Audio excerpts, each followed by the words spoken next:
Here, let's go get a drink on. It's over. We're going to talk about it, you guys.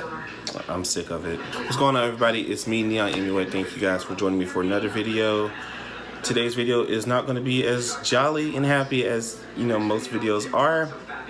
As you can judge by the title of this video, we are going to be talking about something that is sensitive to some, important to all. It should be. If not, then there's a problem. Today we're going to be talking about race and sexuality in the beauty industry. This is a situation that bothers me personally on two sides, as well as many others. And I feel like, given that I have a platform, whether it is a small platform or not, this is something that needs to be talked about. So if you're one that gets bothered easily by topics like this, who feels that beauty should be simply about beauty, then I don't want to say this video's not for you, because you need to watch and you need to listen. Like this is something that is really bothering me. I need to make a video about this. If this makes you uncomfortable, then that means I've done my job. So without further ado, we're just gonna get right into it. Let's go.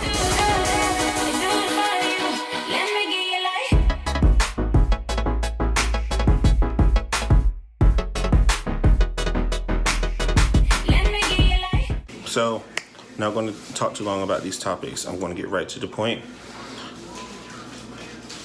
Recently, well, from what I've seen, because I've been doing this for roughly 3 years,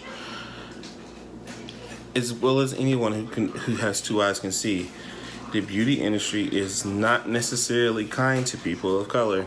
Over time, over the past few years, we have seen so many companies turn a blind eye to people of color. We've seen the whole debacle with It Cosmetics, and we've seen higher end brands, and we've seen recently Tarte go and just screw us over by releasing products that only pertain to certain people, and it sucks.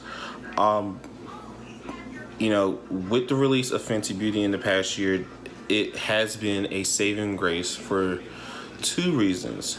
The first reason being that this is the first time that a major brand has made a point to cater to people of color. Rihanna's initial goal with the launch of Fenty Beauty was to make sure that it is inclusive, and we have seen that from the launch up until now. The foundation shades were released, and we saw how amazing of a spectrum there was of colors and undertones, and how for once it felt like people of color actually mattered in beauty. And we've seen her continue this with the Gloss Bomb and the Stunner Lip Paint and the new Mademoiselle lipsticks, how the idea is to make sure there is a shade or is a lip color or whatever it is, there is a product that can fit every person, and I applaud her for that.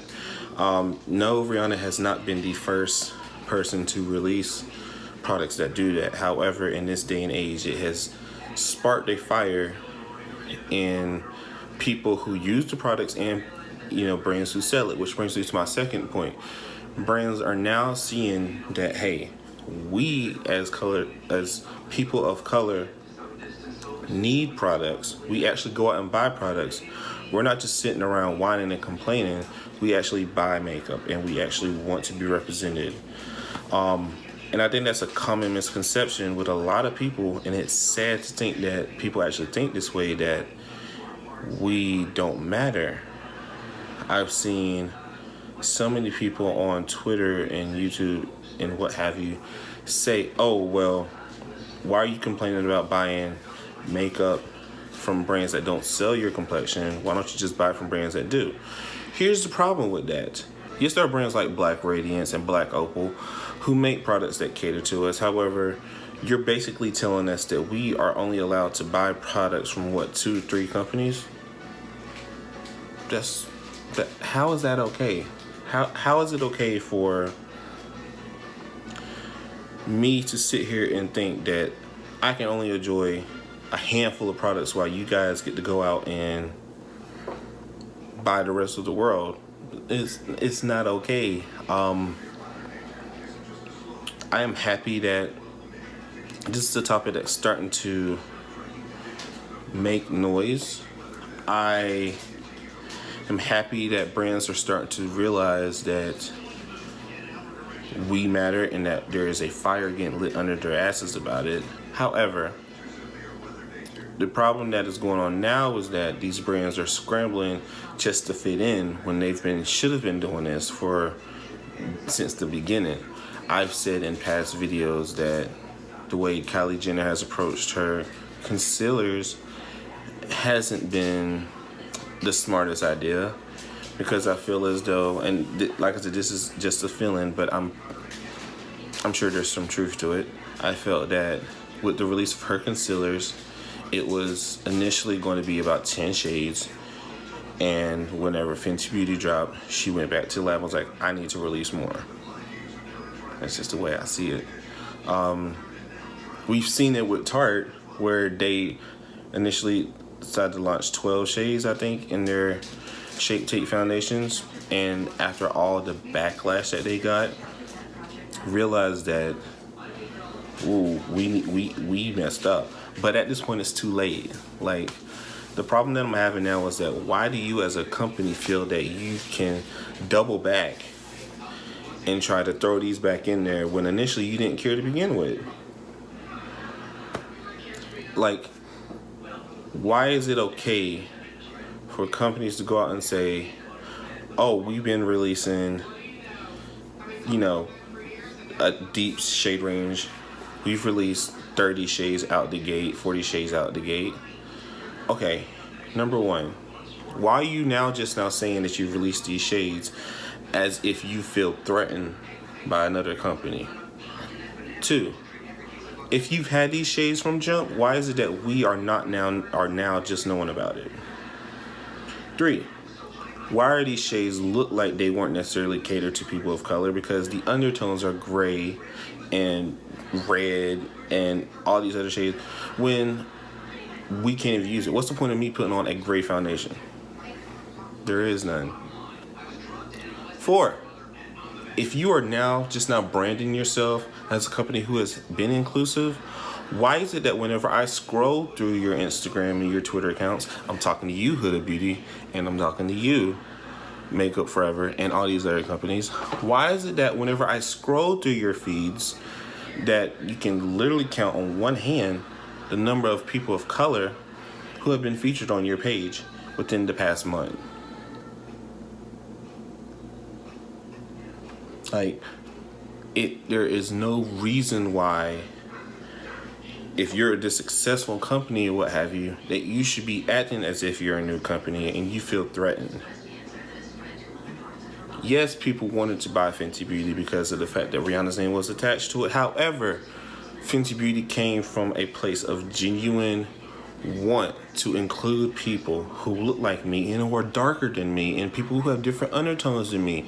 They purposely created this company to make sure that everyone felt like they had a place in this industry, and that is what is needed to be going on from jump. So to each of all of these companies who go out and say that they've cared about people like me from the jump, prove it. The receipts are there. You can't go back and post a picture and say that it was posted back a year ago. You can't. We have receipts. So that's the problem I've had with it. You can go out there and there are so many people, so many artists and so many YouTubers and so many people who just wear makeup who can tell you that they honestly felt like now they finally feel like they have a voice and they have a chance to be represented when people have been wearing makeup for years. For decades. So to each of those companies, do better. Do better. Don't jump on a bandwagon. Do better from the jump. You shouldn't have to receive backlash to want to do better for yourself. You should be doing better for yourself because it's the right thing to do. And to those companies like It Cosmetics who still don't get it, why even try? Okay, your CEO preaches about being inclusive to every woman, regardless of her shape or size or what have you, but you don't care about dark-skinned women. You don't. The evidence is there. You don't care. I don't want to hear it from any of your supporters. I don't want to hear it from anybody who thinks otherwise. You don't care. And I'll say that until I turn blue in the face.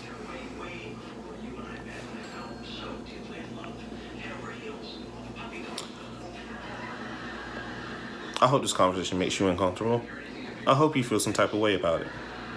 Because now you feel how we've been feeling. The problem now that I have to address is the problem with sexuality in the beauty industry. And like the issues with race, this is a problem that has been going on for a while. And it's contradictory to itself. You sit here and you go to these events and you go to these photo shoots and what have you, and you have these male makeup artists doing your face, beating your face to oblivion, using your products to show off how good of a brand you are.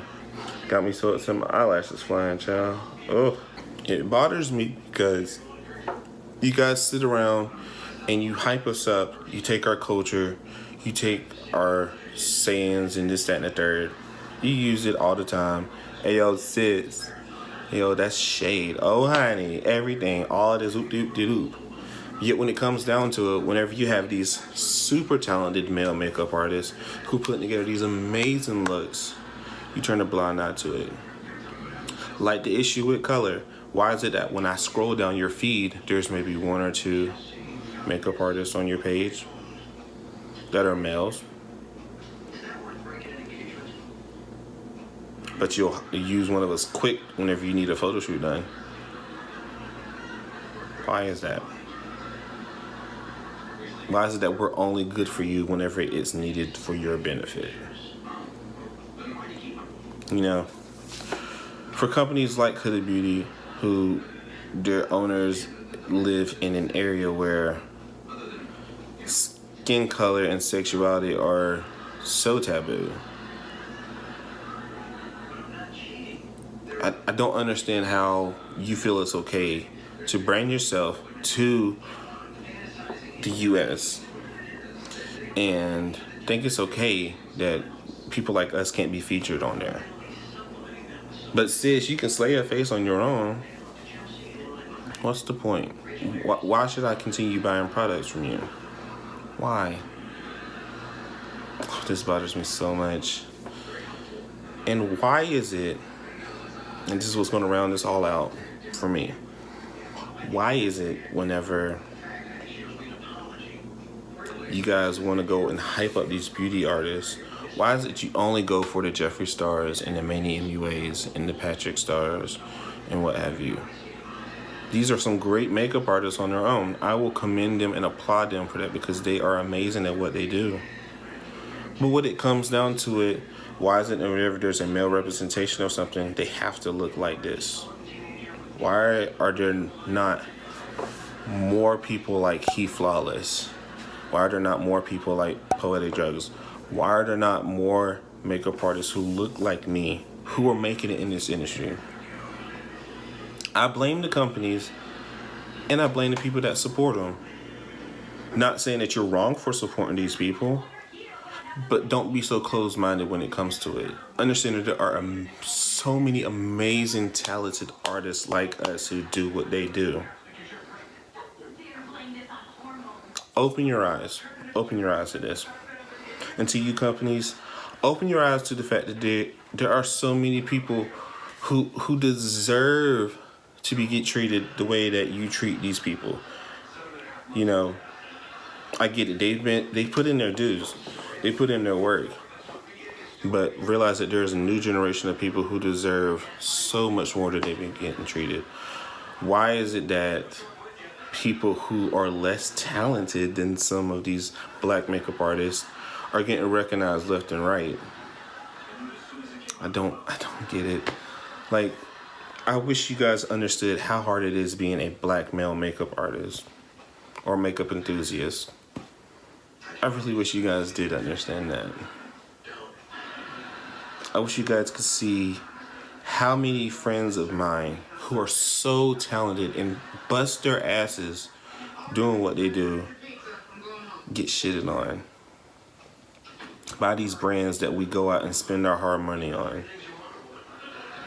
Like, it sucks. It really does suck. Like, I want better. I want so much better for us. You know.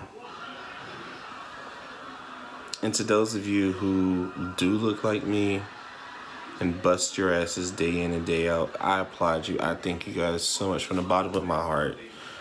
To every black makeup artist out there who works so hard to be seen in a white-dominated world. And to every gay makeup artist who goes out and works so hard at these shoots and all these events and what have you, but don't get recognized. I applaud you guys so much from the bottom of my heart. If no one else tells you that you're appreciated, I will. And I mean that with every fiber of my being. I appreciate these companies like Fenty Beauty, like Beauty Bakery. I appreciate all of you guys who felt the need to make sure that we are included, not because someone told you that you should, but because you wanted to do that. Thank you guys so much.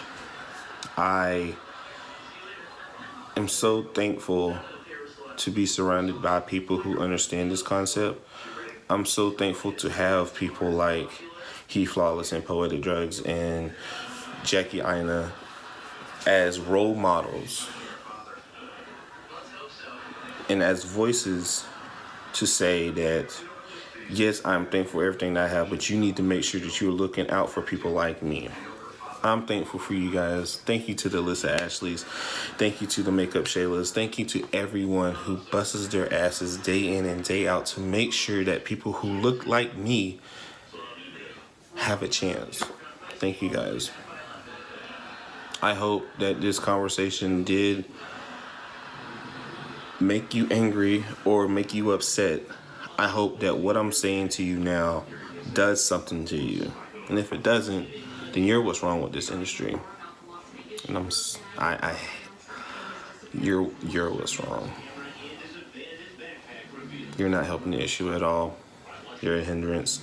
For those of you who do have voices and who do have these platforms, I strongly suggest you have this conversation with your friends and your family and your subscribers and these companies.